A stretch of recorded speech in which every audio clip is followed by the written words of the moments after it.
if a stolen recovery comes here, and we've been getting a lot of them, a lot of them, the very first thing we do is we drug test the car.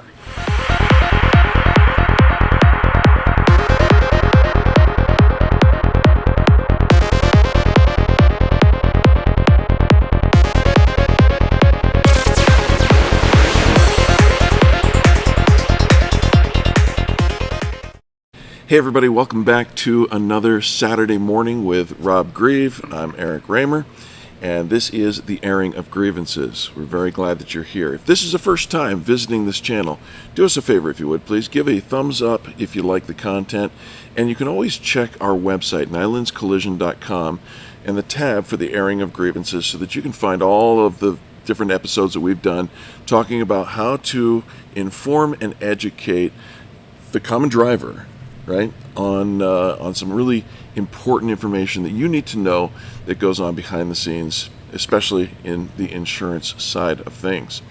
And we also want to say thank you to those people who come on a regular basis. We're so grateful for you. Appreciate you all, really. Absolutely. Love the conversation. So, and speaking of conversations, if you want, every Saturday morning at 9:30 a.m. in the Mountain Standard Time, we are actually here watching the video premiere with you, and you can chat with us, and we will chat back with you. Or if you want just to leave a comment, that's great. Any kind of question that you have, any concern that you raise, or, as some people do, an opinion. Yeah. You can put those in there as well, and we're happy to hear from you and respond to those. John Dunn, we always appreciate your commentary. Thank you so much for that. Absolutely. I appreciate you listening in, and hope we get to meet one day. There you go. All right, and so to that end, my friend, Happy Saturday. Happy Saturday. And happy Saturday to you. Absolutely. All right. Today we're going to talk about something that, honest to goodness, I did not know was a thing. A lot of people don't. And we mentioned it in our Facebook post. And by the way, if you haven't become a follower of our Facebook page, Nylund's at Facebook, Nylund's Collision, I believe it is, on Facebook, go check that out. But we posted a little something. Actually, Brian, the shop manager here, posted something in one of the industry pieces, and it got a lot of conversation going on. Got a lot of conversation. I'm actually going to read one of the comments. And a little bit of pushback, which was interesting. And so the pushback came associated with your name, Rob. Yes, I'm discriminatory. Right? So there's got to be a first time, and there it is. That's me. We're going to get to all this in a minute, but you doubled down on it and put out a post from the official top dog on the Nylund's page. And then today we're going to talk about this. And what we're talking about is stolen vehicles and drugs. Imagine. What in the world are we talking about? First of all, we hope your vehicle is never stolen, but if it is, there's something you need to be aware of. Yeah, if your vehicle is stolen and then later recovered, it's likely to have, maybe some damage, or, we don't even know how it was driven or used while it was not in your possession, and how nice of people could they be if they're going to steal your car to begin with? It's never a happy story. So we don't know what they were using it for, or anything along that line. So we have to come up with ways to make sure that you're protected. Okay, so a car is stolen and then recovered, and then brought to shops like ours. Yeah, if there's damage on it, it's going to get brought to a shop. Yep. And, again, we don't know about, if they hit a curb, or how they were driving it, what the suspension is like, did they abuse the vehicle? The phrase, drive it like you stole it, there's some real truth to that, and it's usually not a good story. Yeah. So apparently, just so everybody knows, if a stolen recovery comes here, and we've been getting a lot of them, the very first thing we do is we drug test the car. We hire a company to come in. Drug test the car? Yes. And this company comes in and swabs the interior in several different places, and then sends those samples off to a laboratory, and they'll come back positive, negative, all sorts of different things. Most of the time positive. I heard upwards, or somewhere around the area of 90% of the cars that we have had drug tested come back positive. Yeah, positive, and many of them to the point that they cannot be safely cleaned and become total losses. Wow. Better safe than sorry. Absolutely. Well, and I'm interested in hearing some of the commentary and the pushback that have come through. So because we take this step, and we take this step for a lot of reasons, not only you, the consumer, but all of my team here, I don't want them exposed or, get pricked by a needle or, any of that stuff. So it's not only for the consumer, but it's for my employees as well. Sure. And we just don't know. We know that people took somebody's car. We don't know what they did. We don't know how many of them there were. Yeah. We don't know what they were doing with it. So I am telling you that I am not trying to be discriminatory. Yeah. By testing these cars to protect our guests and our employees. Yeah, and we'll talk a little more in the video here about what we are protecting them from. Yeah. Because the lineup is long and wow, pretty scary. So listen to this comment that was on the Facebook post. Yeah. It seems kind of odd that you assume drugs are involved and discriminatory in your practices. Oh. You're discriminatory because you assume that drugs are involved. You know what? I don't assume that they are or they're not. Right. I don't know. And just like... You want to make sure. Just like I can't tell you if your frame is bent or not without putting it up on the frame bench and actually measuring it. Right. I mean, if it's really bad, you can see it with your eye, but sometimes it's not that bad. If it's 7, 8 millimeters.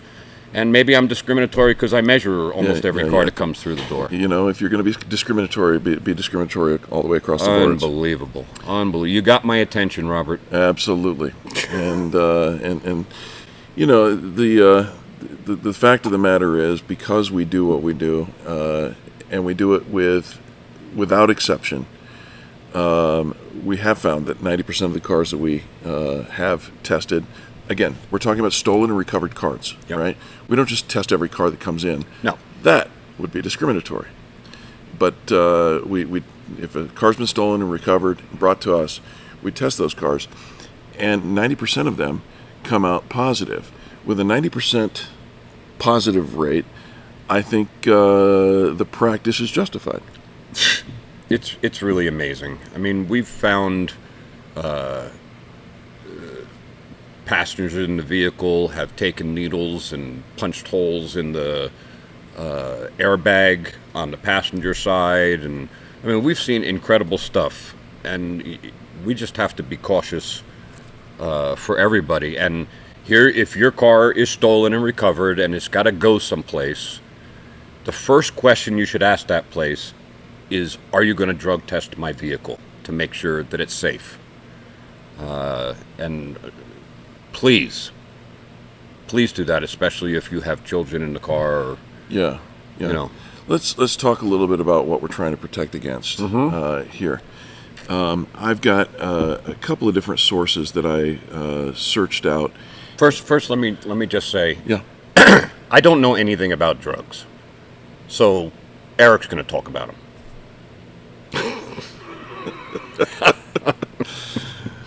And we'll just keep on going.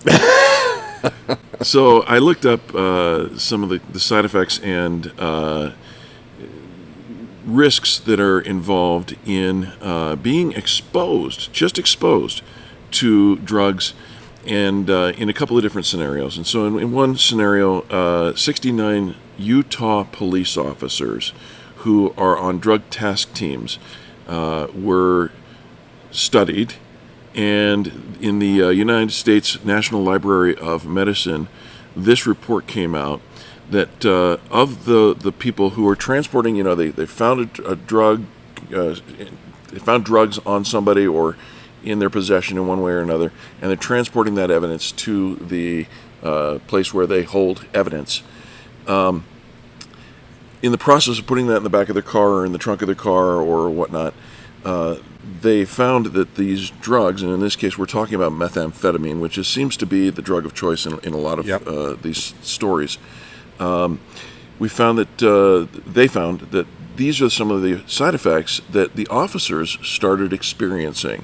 And we're talking about reduced respiratory function, headaches, coughs, throat and eye irritation, variable numbness, central nervous symptoms, esophageal reflux, heartburn, skin rashes, headaches, irritability, severe insomnia, fatigue, and even psychosis.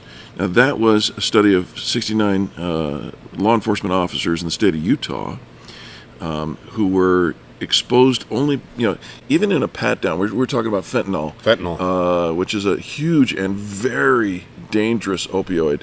And up and coming. It's 50 times the strength and power of heroin. So what we're talking about is a very serious issue.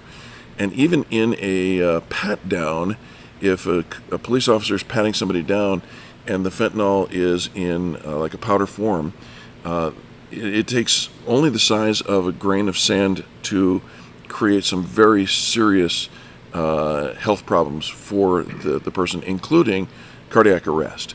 So that's serious. And what happens if you purchase a home that at one point was a meth laboratory, right? It's been cleaned, right? But you get into this home that was at one time a meth laboratory, and depending on the thoroughness of the cleanliness, you can experience asthma-like symptoms, trouble sleeping, behavioral changes in the children, anxiety, attention issues, and so much more.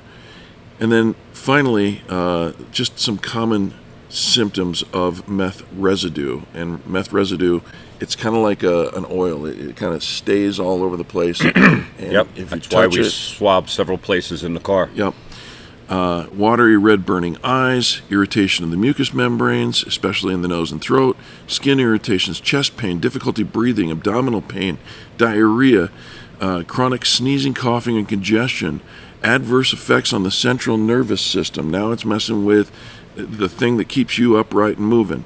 Moderate severe headaches, dark colored urine, rapid heart rate. I know a thing or two about that. Not because of methamphetamine. I just got a bad ticker. Fever, impairment in mental capabilities, and hallucinations. All of this just from proximity exposure. So when you're talking about the staff here, brother, what we're saying is we're protecting our people from these things. It's a real thing.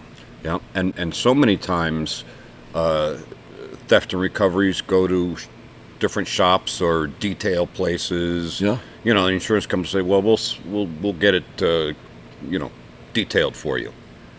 That's not enough. It's not enough today.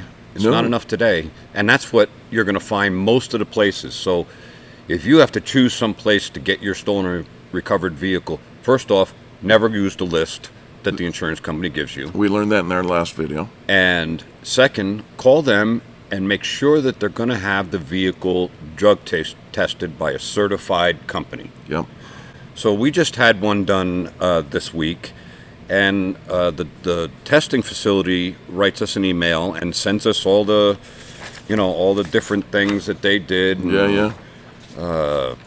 Says unfortunately one of the samples from the rear hatchback portion of the vehicle showed methamphetamine results greater than the Colorado Department of Health and Environment cleanup standards of 0.5. I don't know. I don't understand all that stuff. Something to the element of micrograms. Many states have, a ceiling of when you can clean something safely and when you can't. And so these people aren't going to be driving this car again. It's going to be a total. So it's going to be a total now. From my perspective, I don't know what happens to that car next. the insurance company picks it up and I'm not takes it sure. away? Yeah, I'm not sure where it's going to go. Buyer beware. We will have biohazard stickers put all over it, so people know don't just jump in it, and because we got to keep people safe. Yeah, that's exactly right. And you're not going to hear about this from most places. Rob, I've been in the industry with you for 12 years or so. I didn't know about drug testing vehicles. I'd never had any kind of a knowledge of that at all. And there was a time I didn't either until I saw those needle holes in it was an RX airbag on the dashboard. I'm like, these people are sitting here just going like this, and holes in the seat, and holes in the. I mean, we damn near replaced the whole interior on that car, and I didn't know about actually. There was a way to drug test these vehicles back then. Yeah. Today we do, and we're discriminatory in our practices, and let's just say we this: test every stolen recovery. Some discrimination is warranted in such situations, and of course, otherwise, how would you know? Yeah, and there it is, right there. I want you to know that here at Nylund's Collision Center, we put you, the guest, first every time, always. And our first line of guest is our staff, our employees. Yep. So we take this very seriously. And Rob, I'm thankful that you're out there and on top of this kind of stuff. I had no idea that it existed, but super grateful that guys like you are out there. Yeah, we had some good feedback on the post from a lot of shops that just thanked. Yeah. I didn't know, because you don't know what you don't know. And therein lies another issue. I mean, this video is for the consumer, the driving public. But we know that from time to time, other shops take a peek in, see what we're doing. Yeah. And if we can help one shop step up their game and to help more people, absolutely.